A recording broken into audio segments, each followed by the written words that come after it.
Welcome back, fellow armchair generals. This is Gamer 1745 here with my continuing playthrough of Hearts of Iron 3 with Black Ice 8.5. Okay, wanted to take a quick look here at revolt risk. Yes, Britain, since we did appease them as our option. We're all green. But what sort of struck me was France is so red. I know it was a turbulent time then for France, but red levels of revolt risk just seem a bit high, 5%. Now out here in the desert territories I can sort of understand that, but we've got all nice and green, no revolt risk, so that's good for us. Okay, just wanted to show that off. So let's get back to this.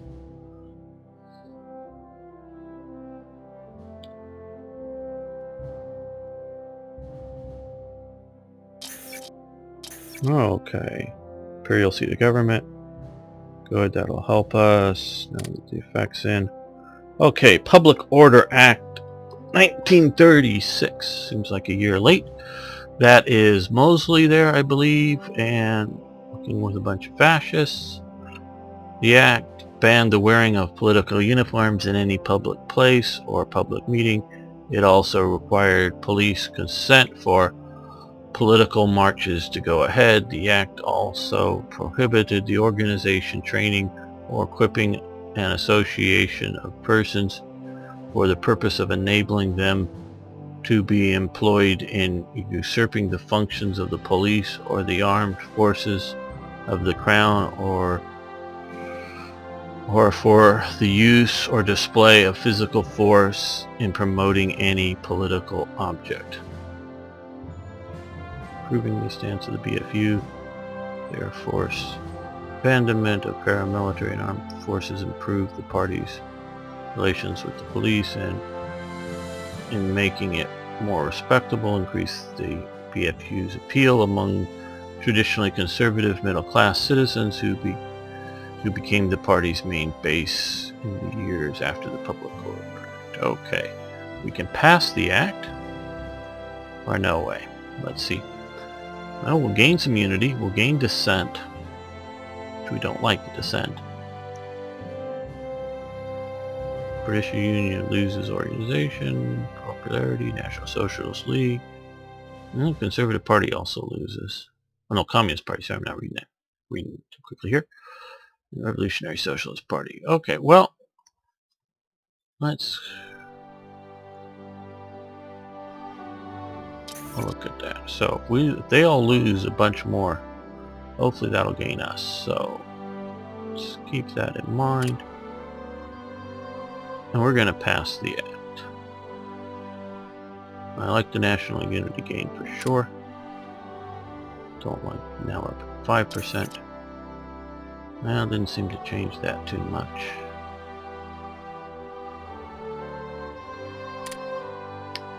Okay. Royal Ordnance Factory.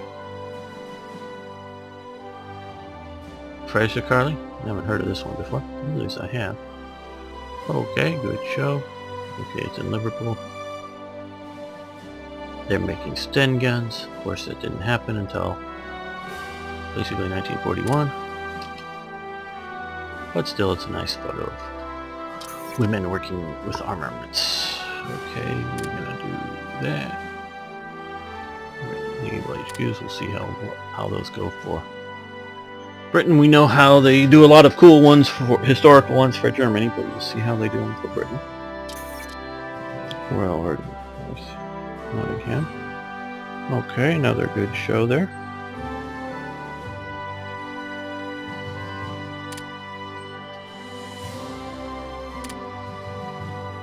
Now that's not helping us so much at the moment, because right now what we're doing is building factories. Not even the coal mines in production, because we've had to shift so much to consumer goods.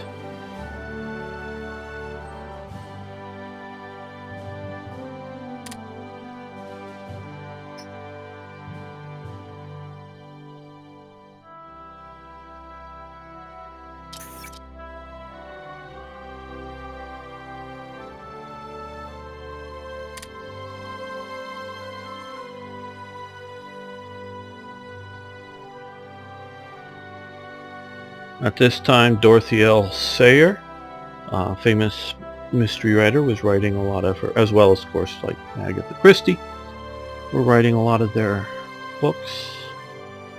I've read a lot of those. They're fun. And they're also very, for me, I find them a very good read for, a murder mystery, but they also help me understand the culture at the time and from sort of an English point of view, looking at England. That's definitely where I get some of my knowledge, because I presume, Jeeves and Wooster series, that's farce, and I understand that, so it's taken everything to a farcical level. But some of the other stuff, to me, yeah, it's a nice read, but since it's written at the time by the people involved, sort of looking at the way the society was, really sort of helps me try to get the feel of what was going on then, culturally speaking. Okay, single engine fighter type prototypes have improved. Okay, let's graze that out. Yeah, let's keep rolling on that. And what else here? Radios have advanced. We're going to stop that. Move it over to here. Fighter build program.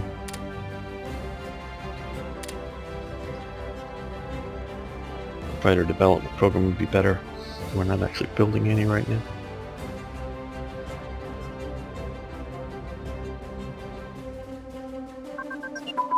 How's our army moving into beta? Oh, they're here. And they're out of supplies. Waiting for fuel. Okay, lovely. Remember when I said earlier I didn't think supplies were going to be an issue? Well, I'm sure they'll catch up here, but... yeah, they'll catch up soon. Okay, basic education.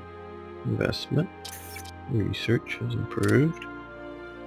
We'll switch that over to advanced.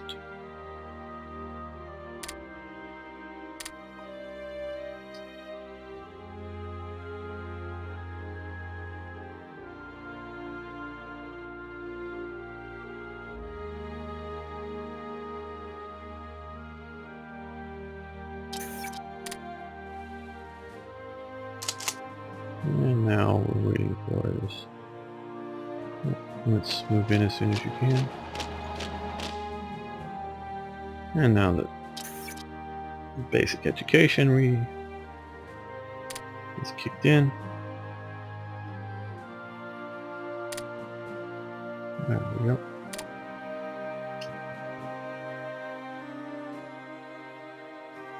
Because I plan now. Please understand, plans aren't promises, plans aren't commitments, plans are hopes. Or what we're thinking of doing. I think we will be able to put up a good show in here. We'll see if our allies can hold out, but I'm hoping, as I said earlier, to withdraw my forces mostly intact. After that, then it's just trying to hold on to, key places in the Mediterranean for some time. And of course, if the AI is just so bad and they let me take Libya or whatever, I'll happily do so. Okay. Okay, we get manpower, national unity, officer recruitment. Well, that's nice.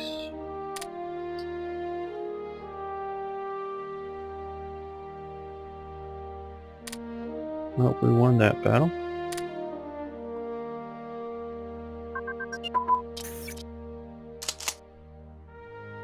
Moving in there.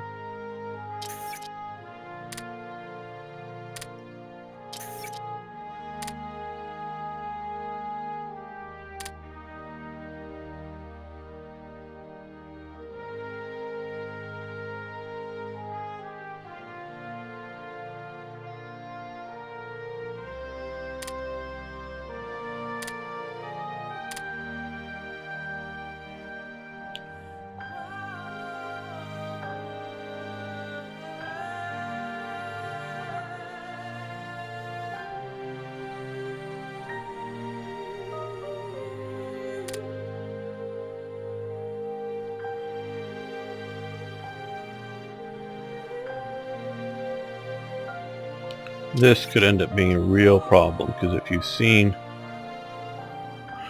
my last series, how I was able to put some German submarines in here. I'm sure the AI isn't going to be that smart, but once Italy's at war, moving supplies this way, because that was a real problem in World War II, that they basically ended up going around the outside. I wish I had better control over that. Okay, Indian independence. This is a turning point. We can open negotiation with Indian independence movement or take control over British India, and the nationwide struggle for independence has been launched by the Indian National Congress. Political organizations, revolution movement, yes. Okay, we can set up and train the Army of India. All we need is a small garrison, force to police the continent. We don't need their help. Now we want to set up the Army of India, I do believe. Don't understand this. I'm sorry. Set up the Army of India. This is just game mechanic, I guess. Because there was the Indian Army had existed for quite some time, and after the Indian Mutiny, it basically transferred from the control of the British East India Company, or just the East India Company Army, to being a government controlled, as in British government controlled army. And that for a long time, and I'm not really sure at this time period, meaning the interwar period, but a lot of times that an Indian division would have one regiment of English troops attached to, as part of its organization. I know they were, for a while, had things like that, but not sure at this period. But okay, I don't know. I see we're gonna have a rising up there, but we want India as part of the Indian Army. Now realize also, I know a lot of people, maybe not here on the Black Ice Forum, but have complained that this isn't what China was like then. That all these were basically the Republic of China, and it really wasn't the 1920s Civil War period anymore, blah, blah, blah, blah, blah, blah, blah. I've heard that a bunch, and I've argued with them that, yes, but these other major factions did claim loyalty to the central government, and they were more loyal to the central government than they were to any foreign power, and they all acknowledged clearly that they were all part of China. All that's very true, but they had and continue to do exert a lot of localized control, so that if Beiping, I believe is what the capital was called at the time, or was it Nanking, because they moved it around at times between what we call Peking. Yeah, see Beiping here, and as opposed to Peking, they keep renaming it in Beijing now. But Nanking, Nanjing, Nanking or Nanjing. If this headquarters gave explicit, direct, must move these 3 divisions from here over to here, they wouldn't have moved. Okay?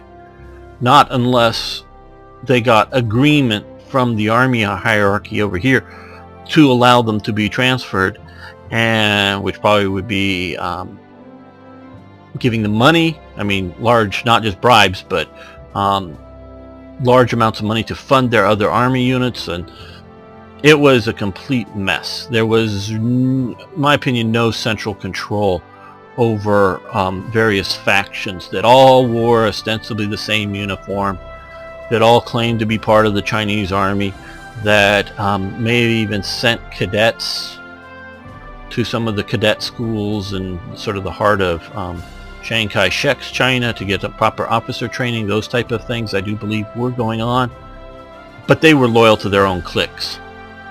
So I know I've argued that. But India really did look like that. There were the various princely states. There were different, even as part of the British government, directly ruled areas. There were different statuses, different levels of direct rule. It was a real hodgepodge mess of an organization, and to the point that even like almost Burma was its own sort of separate, functionally at least, although often you look at the map you see Burma included, basically in that there was no land connection between Burma and the rest of India, so they sort of were doing their own thing. So I guess this is just a game mechanic to give us the Indian army that was already there, I guess. That's what I... Okay, well. Which of course is going to probably increase. No.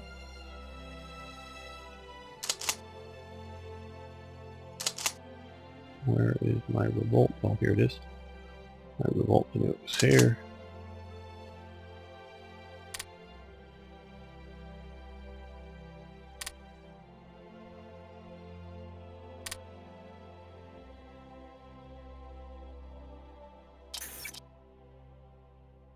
Just checking to see if any massive amounts show up there.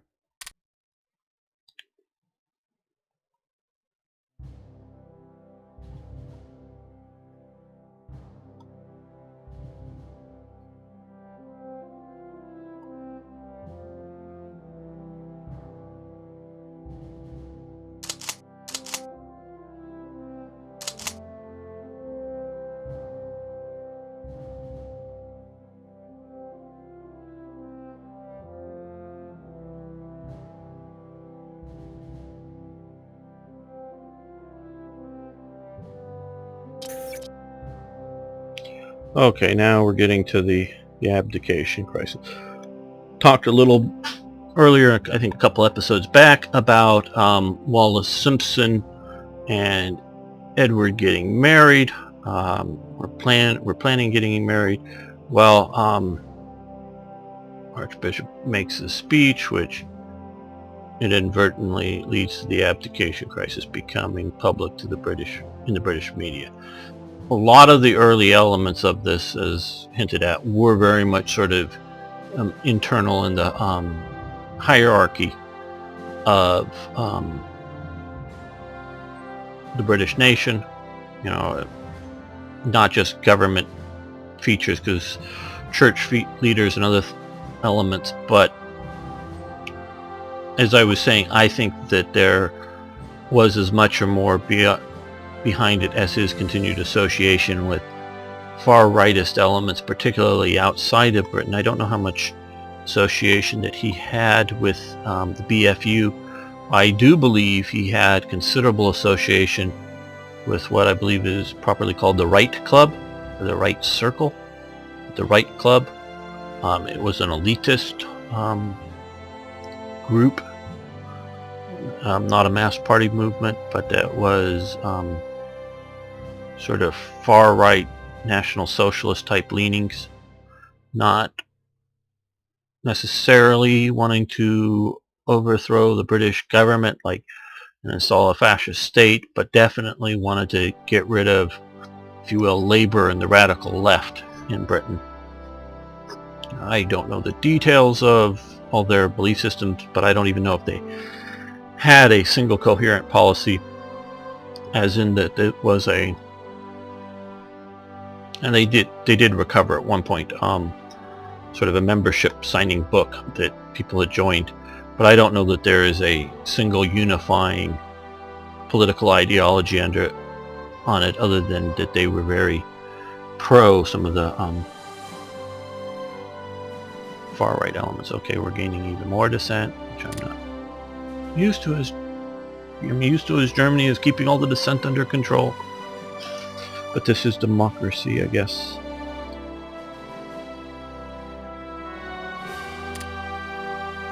I just don't want to send any more money here because I want to have at least some factories building.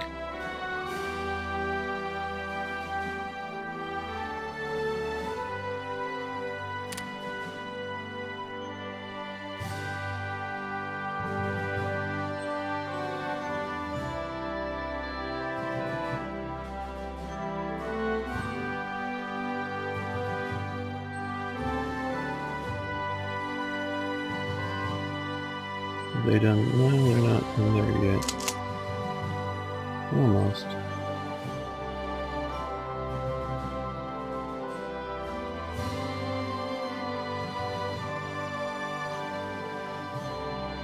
Okay, well, let's get you out of the desert.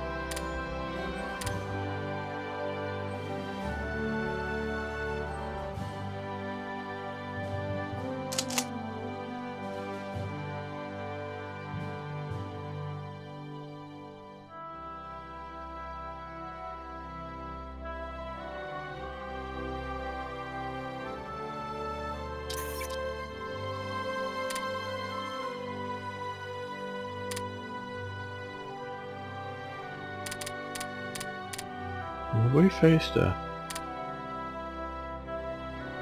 revolt risk change in India? No. Okay, I just was wondering if they were doing something like that.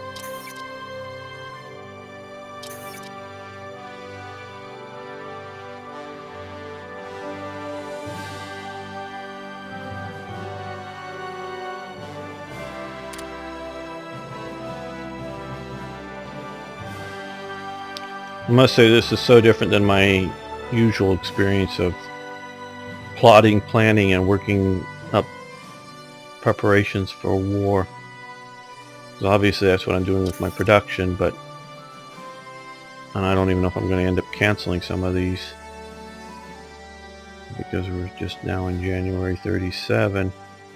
Well, we've got a few that come online, but eventually we are going to need these other units to control the seas.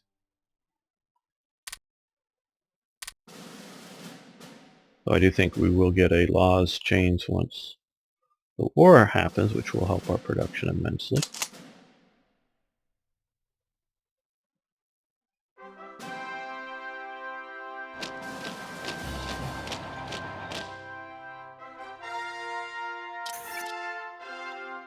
Colonial revolts. The natives are restless and demanding independence. Okay. Looks like that's most, well, I guess I'm in India.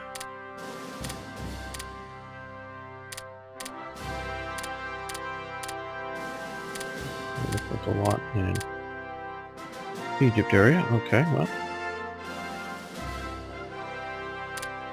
This may show them most effectively.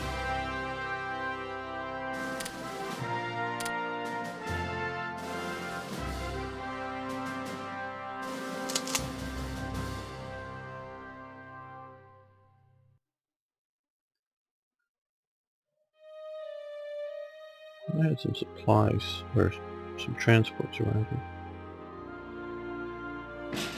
Here they are. You can transfer one of these units, maybe. They're slow, but...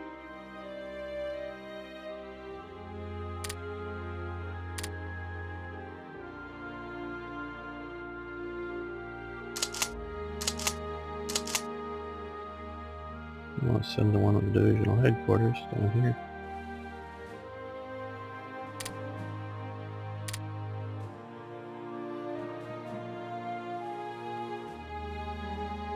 Well, time to turn around and go the other way.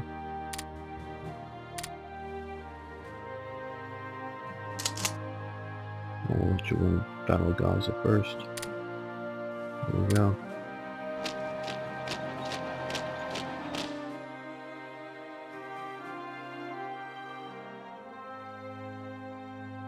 And that one's following French.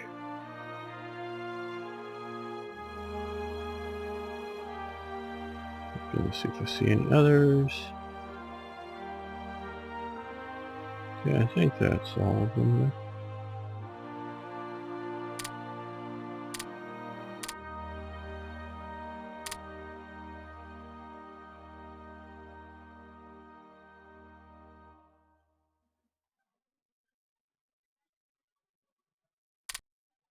Yeah, well,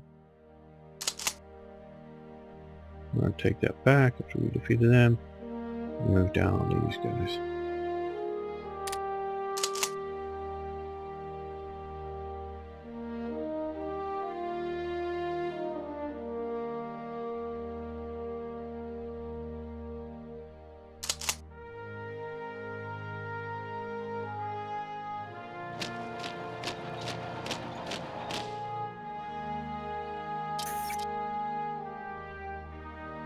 Now we're down to building less than 2 factories.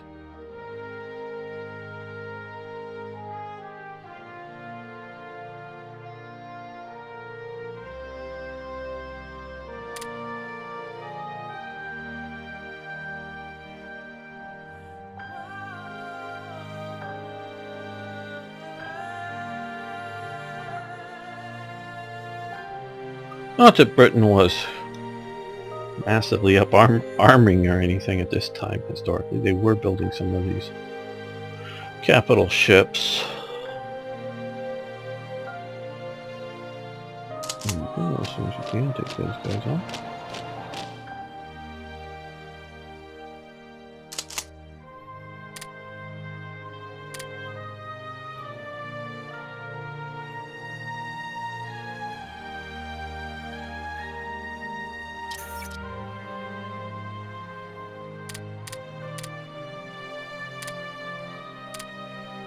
This will take us down even more. Okay. Oh, good. We stole some blueprints from Japan. Okay, artillery brigades to level 3. Technology. Were we researching those? I thought maybe, but I think we bumped this up. Okay. Good. Good. Okay. The abdication of the 8th. It is 8, yeah. Edward the 8th.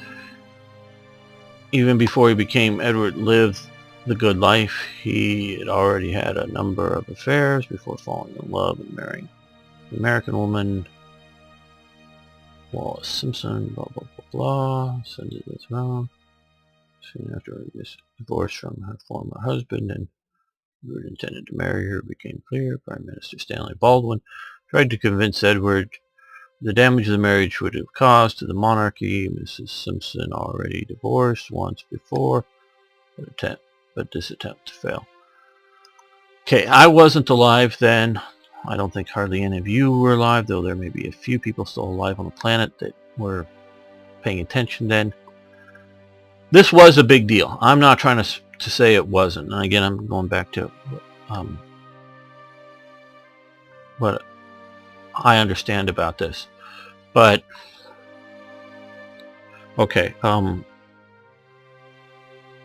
one, the rise in particularly the 19th century was middle classism. The sort of morality in Britain, it's a lot of do-gooding elements, definitely did happen. Prior to the 19th century, there was virtually nothing in the world for the middle class. It was the elites and the basic, if you're going to use the Marxist viewpoint, because the whole elite working class type elements is a Marxist term. We are infected by Marx's terminology and viewpoints, even if we disagree with his economics. We're infected by, oh, we also have this revolt here. Missed this one. Okay. Shut down the Irish. But you have, if you will, the working class. I don't want to call them the poor, because I know today they're sort of the middle class, the elites, and then everyone else is the poor. Well, it's sort of misleading, I think, because what is poor? And that can change from country to country. That can change from time to time. You know, the Middle Ages are different than, you know, the modern world. Okay, but so you had sort of the working class and you had the elites. You sort of have this, and the elites sort of tolerated a lot of, shall we say, moral ambiguities, affairs, those kinds of things. The lower classes, again, I hate using these terms, just the easiest way for me to speak of them than have you understand me. Because I've looked at a lot of the social organization in Britain in the 17th and 18th century in pretty heavy detail. A lot of people, the working class, which, and I'm trying to sort of using that term because that would include because we're looking at the 18th century, would include things like peasants, would include, they weren't really industrial workers, but sort of city workers, and they were sort of, more of a cottage industry. They would include, might be what you're talking about as a middle class element, but would to some degree and call, sort of,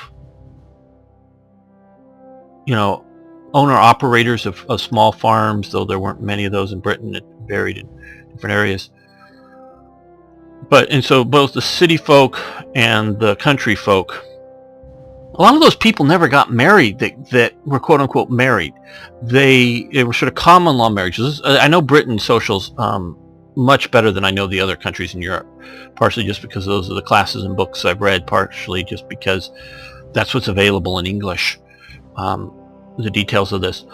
There were a lot of, shall we say, common law marriages, in that meaning they just sort of started living together and started calling themselves married or husband and wife publicly, without ever going to the church wedding, without ever getting any government license on this.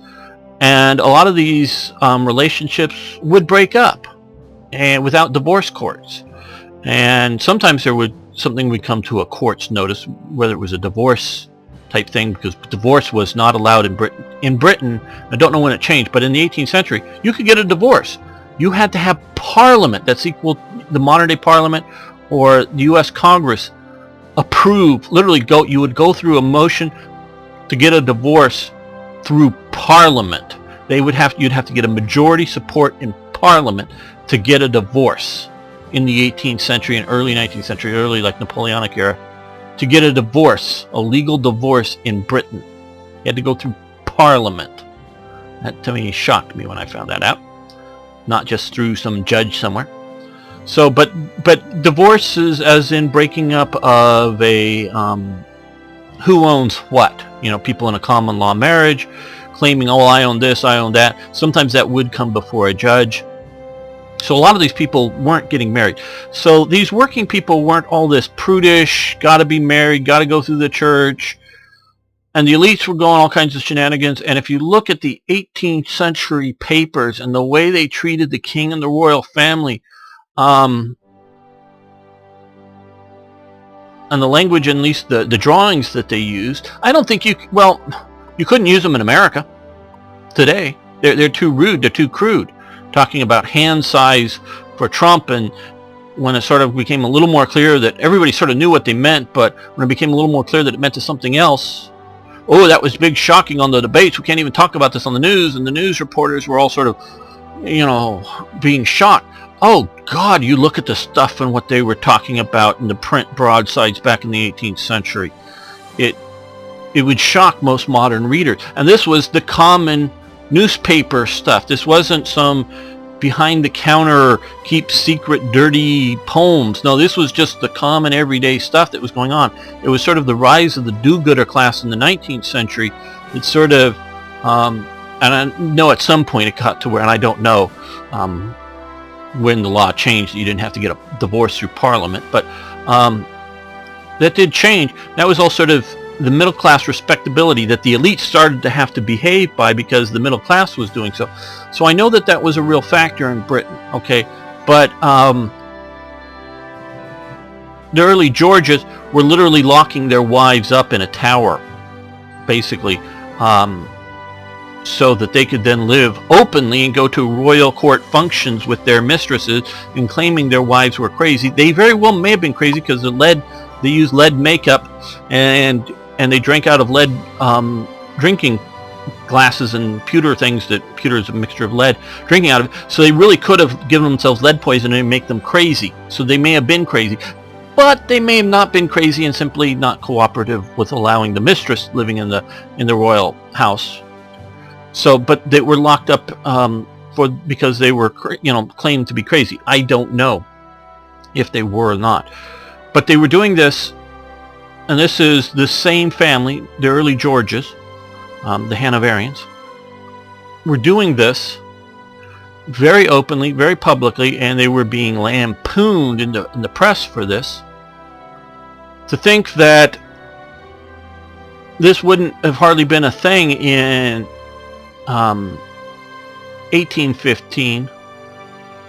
Now in 1915 or 1937, it is a thing for a king to quit the throne?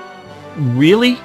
Okay, again, I'm not saying that, and this is just another one of my rants because we're on this topic here, but I'm not saying that this wouldn't have given a 5 or 10% dissent increase and disrupt national unity by 5%. I'm not saying it wouldn't have its effect, but that the king must abdicate his throne over this, I just still to this day don't buy. And I'm not one of these conspiracy theorists. Some of you have brought up various conspiracy theories on the forum that I've sort of somewhat shot down because I don't, some elements of some of the stuff might be true, but I think a lot of them just go too far. So I'm not Mr. Conspiracy Theorist, but I really think, that this was over associations that Edward had, that the intelligence services had been monitoring. I know a post-period book written about this sort of period. I mentioned Dorothy L. Sayers. It was the her murder mysteries. I'm forgetting the Harriet Vane was the woman. Lord Whimsy novels. Very good if you want to read them. You can also get audiobooks if you want to go that way. She was writing during this time period, and she covers the abdication crisis as sort of a very sort of shocking event. So this was an English writer writing at that time, so this is where I'm getting some of my opinions from. And then they've carried on recently, meaning the last 15 or 20 years, based a little bit on some notes, but they contracted a writer to write some of the novels that carried the story forward because she quit.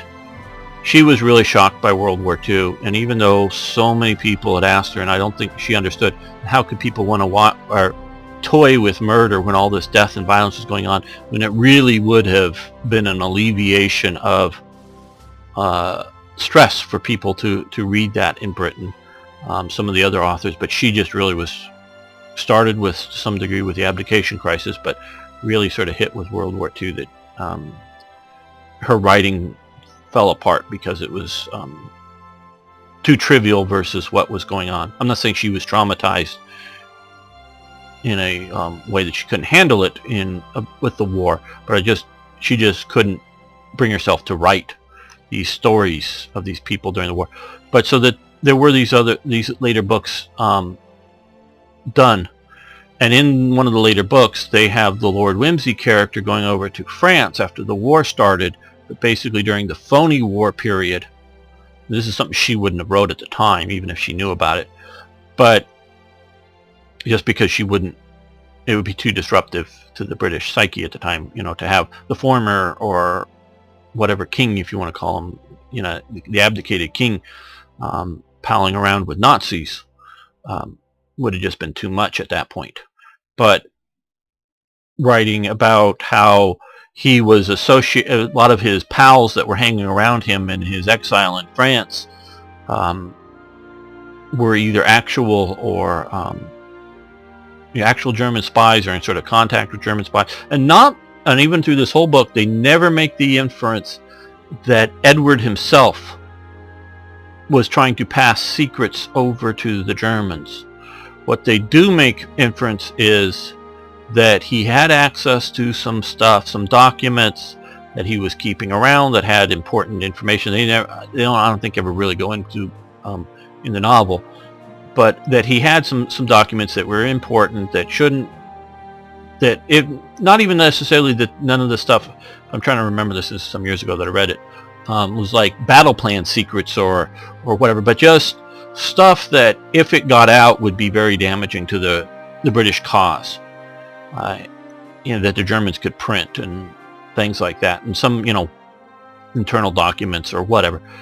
And that he was sort of trusting of these people that were around him, and some of these people that were around him were trying to get access to this information. And so the Whimsy character is just sent in to go collect, without causing too big of a stir, go collect these papers and bring them back, because there's all these other people around them. And so he was trusting of these right-wing types that, oh, of course they're, pro-England or whatever.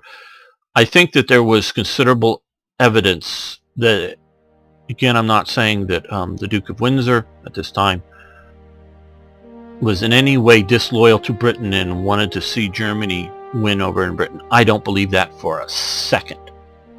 But I do believe that he was, if he had remained king, he would have in some ways promoted, pushed a policy that not just would have allowed appeasement with Nazi Germany, National Socialist Germany, and I don't think would have actively allied with National Socialist Germany, meaning they would not have gone to war with France or with Belgium or with the Netherlands. But I think his policies, if he could have enforced them, would have kept Britain neutral and out of that. And I have cut a few events very early on dealing with Edward going to Germany. We may be including one in the upcoming version of TRE. I don't know if I'll get to it or not. It's not the important stuff that I want to add to it. But he was traveling over to Nazi Germany and saying rather nice things. This was around this time period, because it was after his abdication that he was traveling over there. And so I think he would have been, and so I think this greatly influenced Hitler and Hitler's government's view that he wanted to see was England ruling the brown peoples in Africa, India, and other places, and Germany sort of ruling the continent and east for the great German Lebensraum, is how he wanted the world to divide up. And I think that really influenced Hitler's thinking, because he was meeting some of these, and not just Edward, but some of these other elite British types, and thinking that those were going to be what all the elite British, or most of the elite British types were, and that they would be able to control their government. Obviously, you had Churchill, which was one of the most elite British types. Don't get me wrong. The Churchill was born in the Palace of Blenheim. You can go look at the photos of it. One of the most massive palaces in Britain. And when we say sort of one of the most massive palaces in Britain, basically when it was built, it was bigger than anything the king had. Anything bigger than any royal palace. Probably bigger than any two of them put together when it was built. Because that was the Duke of Marlborough's family. And that's the Duke of Marlborough, Churchill, who won the Battle of Blenheim, who had his major lieutenant in the campaign of the Rhine, Prince Eugen or Prince Eugene of Bavaria, and great storied history for Britain. One of the great biographers of the Duke of Marlborough, when he needed money, was Churchill, and his older brother was the Duke of Marlborough. He was the younger brother. In Britain, they keep all the basic, and at this time, it wasn't a national trust property. These properties were owned directly by the family. And so this was one of the most elite families in Britain. They keep all of the main property holdings and the titles in the eldest son, and Churchill was, I believe, the second son. Don't think there was any others, but no. But he was the younger brother of the Duke of Marlborough, I do know that. And so Churchill was also emblematic of the elite, and he was, of course, extremely vehemently anti-Nazis, as he would say. I'm doing a bad Churchillian accent, I know. So it wasn't what Hitler saw, but Hitler just saw the people that were coming and saying good things about Germany in Germany. So again, I'm not trying to slam Edward as a traitor to Britain. I definitely don't believe that.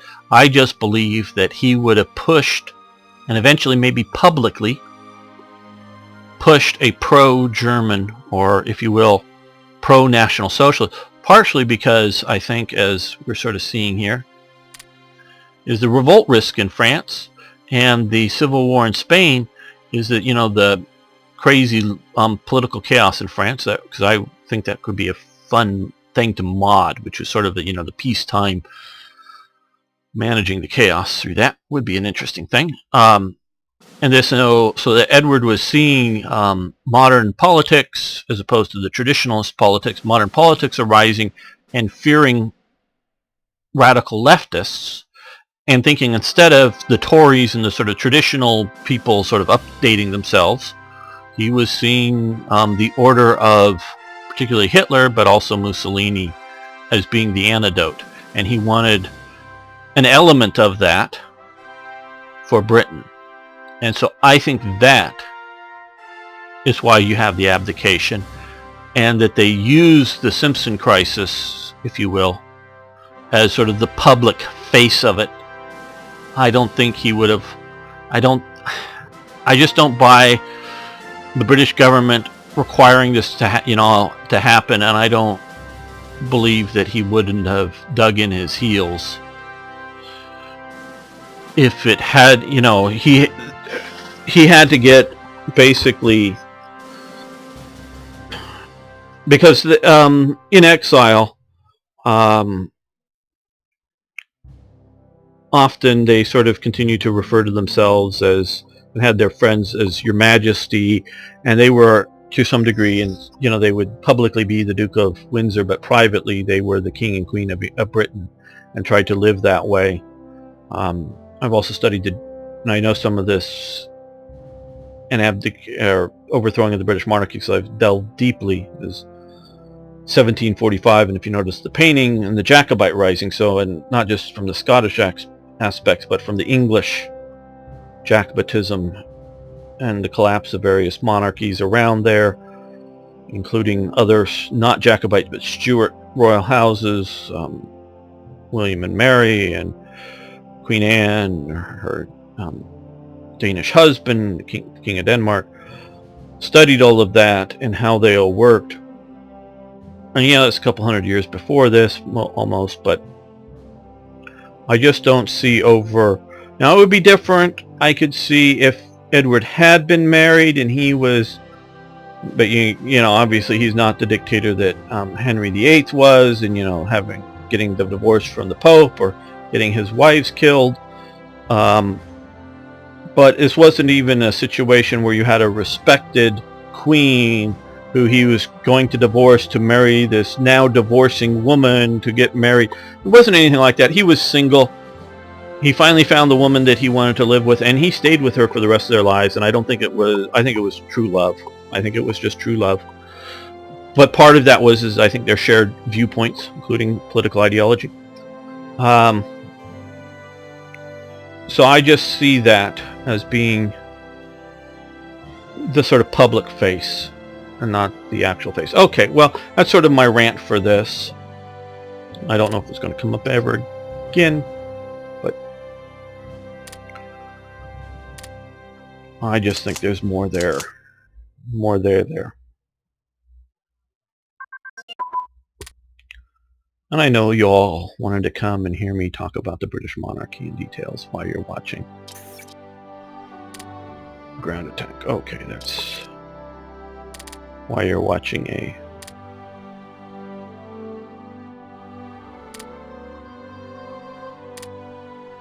Hearts of Iron game. Well, there is the term hearts in it, so looking for 1937 text. I want to prepare my army more than I want to do those. So the rail network does help.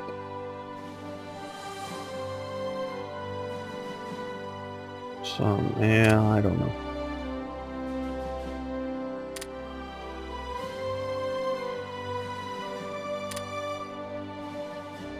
Let's research the engines. Airplane engines.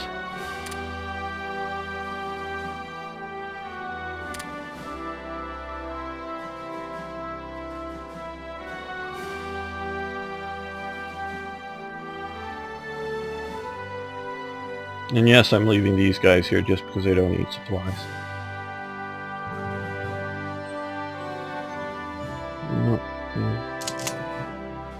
Okay, good. We can move you back to Gaza. Maybe they had a Gaza garrison. I don't know. To me, that just seems like a Israel thing. But okay, let's see. Oil and gas lines tapped by disgruntled citizens. Okay. They had those in Britain at this time? Really? Okay, I know, it's just an event. Colonial revolt. Ooh, okay, let's see. Oh, in Skilling, so we got Northern Ireland there.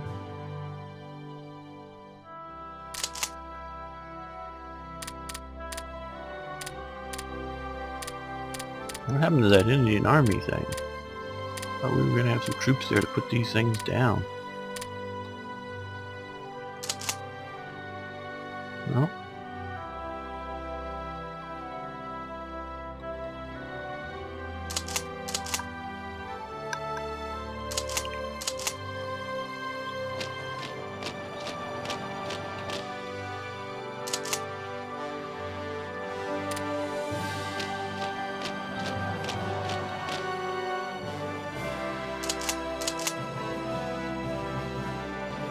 Other garrisons, they won't move in real quickly. There we go.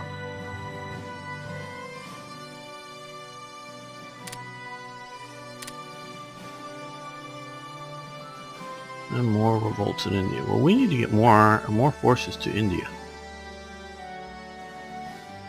These are going to continue. They're not debilitating, but I don't think I can deal with just...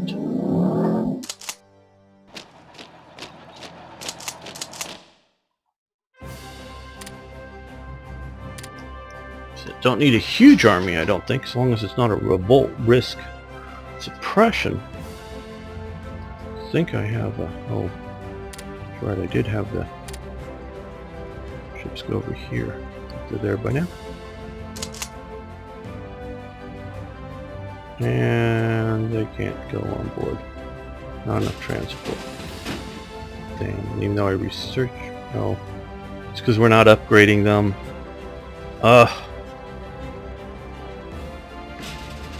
Okay, well, we'll use those to transport. Hopefully they'll handle this, because we're not upgrading, so we're not getting the garrison up transportation upgrade.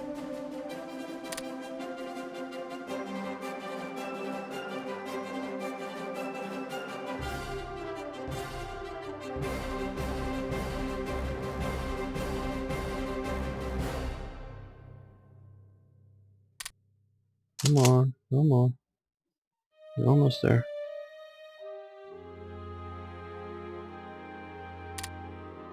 Okay, now you're there. Cancel. On board the ships. On board the ships. So in peace, we don't need escorts.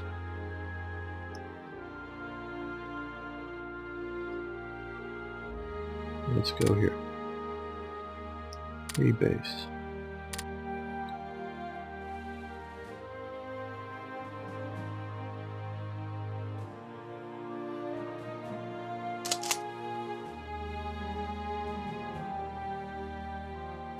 Okay, I think we're going to take this opportunity to end this episode. Thanks for liking the videos. Thanks for putting up with my rants. I hope they're of interest. I'll see you next time, and yes, you can comment on the rants. I do appreciate that. See you next time.